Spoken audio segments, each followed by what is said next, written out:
వీళ్ళు దేనికి ఖర్చు పెట్టాలో వీళ్ళు డిసైడ్ చేసిన దానికే ఖర్చు పెడతారు. సంక్షేమ పథకాలకే ఖర్చు పెట్టుకున్నారు వాటిని, ఈ డబ్బుల్ని. ఇది పక్కాగా జరిగింది. మద్యానికి సంబంధించిన దాంట్లో అతి పెద్దదైనటువంటిది అదే అసలు లెక్క. దాన్ని వక్రీకరించుకుంటే ఎవరిని ఏం చేయలేము దానికి. అంటే ఢిల్లీ లిక్కర్ స్కామ్ తో పోల్చడం, అది కూడా ఢిల్లీ లిక్కర్ స్కామ్ తర్వాత అక్కడ ప్రభుత్వం కూలిపోయింది చూశారు.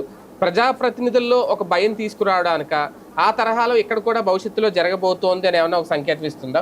రెండు ఉంటాయి. ఇప్పుడు ఒకటి భయపెట్టడం, రెండోది అరెస్ట్ చేస్తామని చెప్పడం. అన్నిటికంటే ఏంటంటే మిగతా దేశంలో ఉన్నటువంటి రాష్ట్రాల వాళ్ళకి తెలియదు కదా, వాళ్ళందరికీ తెలిసిన పదం ఢిల్లీ లిక్కర్ కుంభకోణం. ఆ పదాన్ని వాడితే ఓహో అట్లాగే అనుకుంటారు. కానీ అసలు దానికి దీనికి అస్తం శశాంకం తేడా. ఇంతకుముందే చెప్పినట్టు ఢిల్లీ లిక్కర్ కుంభకోణం అంటే ప్రభుత్వ దుకాణాలని ప్రైవేటుకి మార్చారు. అదే కుంభకోణం అయితే ఇవాళ వీళ్ళు చేస్తున్నట్టు ఆ కుంభకోణం. ఎందుకు? ఇవాళ ప్రైవేట్ షాపులు వీళ్ళు పెట్టింది.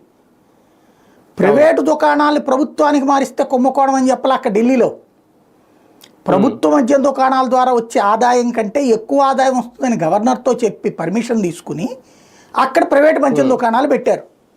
రెండవది, నిర్దేశించినటువంటి షాపులు ఎన్నైతే ఉంటాయో, అంటే గవర్నర్ గారు అప్పుడు ఇచ్చిన ఆదేశం ఏంటంటే ఇదివరకు ఎన్ని షాపులు ఉన్నాయో అన్నే పెట్టండి, పెంచద్దు అని చెప్పారు. అలా కాకుండా వీళ్ళు సైలెంట్గా పెంచేసుకున్నారు.